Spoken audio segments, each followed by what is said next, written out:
Hi there, Mike Brady with Generosity Wealth Management, a comprehensive financial services firm in Boulder, Colorado. Today, though, I am recording this video from, as I call it, Generosity Wealth North, which is in Du Bois, Wyoming. This is where I like to spend a lot of time over the summer. It allows me the opportunity to get away from the hustle and bustle, focus on the business. What are my values? What do I believe? What are my core tenets of the business, of who I am as a person, how I interact with clients, all of these various things. And right behind me is the view from the south. So this is actually out of our bedroom, which is just our cabin's right behind the camera. But you're going to see this is a ranch, a guest ranch. And there's well, you probably can't see it, but there's a little pond over there.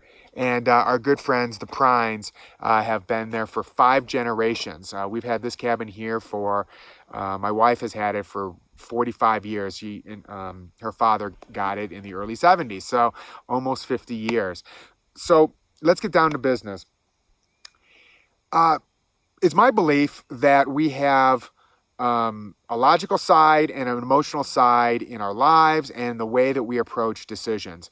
And so the problem is when one gets out of whack. So if we're all emotion, then we're going to be all, I think we all know somebody like that who makes every decision on emotions and they're just going through life in that regard. We know some other people who are all logic. We've got to have a combination of the two. And I'm going to expand upon this in a future video. I'm not going to really talk too much about it today. But it's important for us to know what our biases are. That's the emotional side of our investing. I would actually say that the logical side, the mathematics, is pretty good from a investing point of view. Not good. It's the easy part. The easy part. The hard part is our emotions. We're human beings. What I'm hearing right now is a lot of political bias from various clients. And I've been doing this for 28 years. As a matter of fact, I got my licenses in August of 1991. So this is exactly my 28th year of meeting with clients. And what I hear from people on both sides of the aisle, whether Democrats, Republicans, etc., is you're rooting for your guy, which is fine, or your party, your political view, but you're extrapolating that into what the market is going to do. So if your guy wins or gal, your person wins, then the market's going to go up. Or the other person wins, then the market's going to go way down. And I'm here to say that historically speaking, that has not been the case. I don't know the future any more than you do. So when I look at some percentages, I think it's important for us to acknowledge that it could be different in the future. Okay, all we're saying is what has happened historically. Up on the screen, what I'm putting up there is the election cycle years. And so going back 82 years, historically speaking, the worst has been the year after the election. And 52% of those years have been positive, okay? Going back to 1933 all the way up to 2015. And if we were to include 2017, that was actually a positive year. That was the year after the most recent election, but this is the graph that I have. When we go into the pre-election year, which is that second bar graph over, the third one over, is 90% of the years, like this year, have been positive with an average return of 16%, which is pretty remarkable, okay? Pretty remarkable when you think about it. The the election year, which would be something like next year, 2016, 2012, 2008, etc., 70% of them have been positive, and of course 30% negative, with an average return of about 4.9%. Let's go over to the next graph that I've got on there. Is what you'll see is pre-election years, like we are having right now, the worst going back 82 years have been a few percent loss, okay? Election years like next year we're going to see, that's the next graph on there, the vast majority of them, 70% of them have been positive. You can see some have been negative. Usually single digits, except for 2008. That was the financial crisis. Okay, I would argue that had very little to do with the political. It just happened to be in an election year cycle. It could have happened in 2007 or 2009. It just happened to happen in 2008. So the fact that it was an election year or any kind of a stamp on the current president at that point, I just don't believe, okay? I think that the logic, the data is there to say that it was going to happen one way or the other, no matter who the president was. Post-election years is the next graph that I have up there.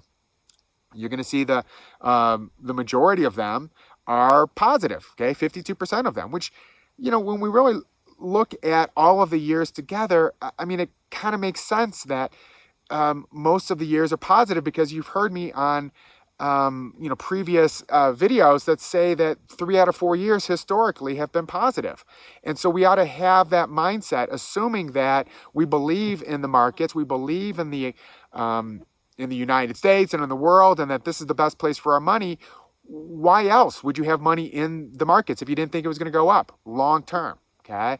So I think that it's important to remember that you can see that from a correlation point of view, whether or not it was, let's go back to the post-election year, whether or not it was a Democrat or a Republican, you can sit here and cherry pick whether or not you think that,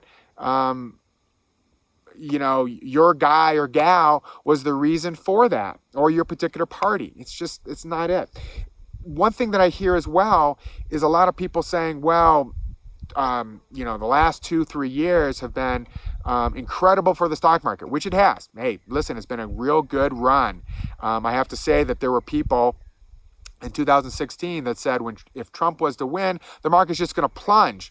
Well, you know what? The exact opposite happened. Okay, 2017 was a very non-volatile year and very positive for the markets. 2008, more volatility. 2019, so far this year, very little volatility, historically speaking, and a very nice positive year. So we've had 2 of the years so far positive, 1 year not so good.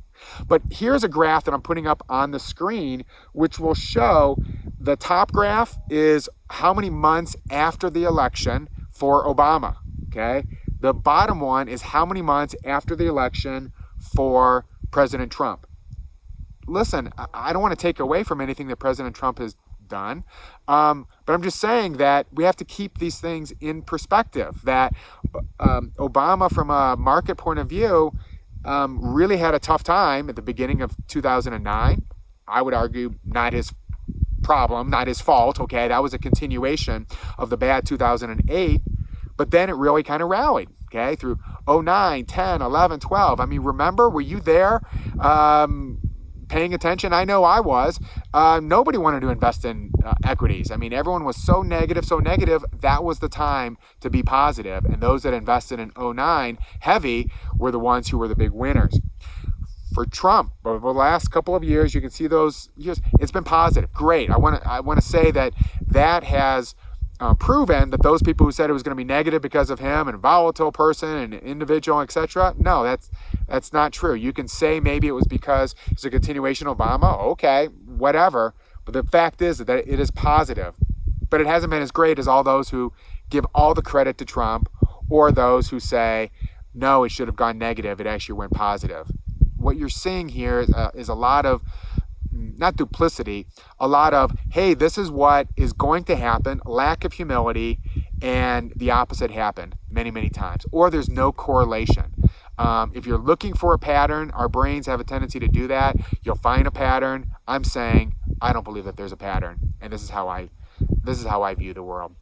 Mike Brady, Generosity Wealth Management, 303-747-6455. Give me a call at any time, or an email. Frankly, you won't know if I'm there in Boulder or I'm up here in Du Bois, because I am all electronic up here with no problems. I'm gonna end it with a little pan of the rest of the valley. You have a great day.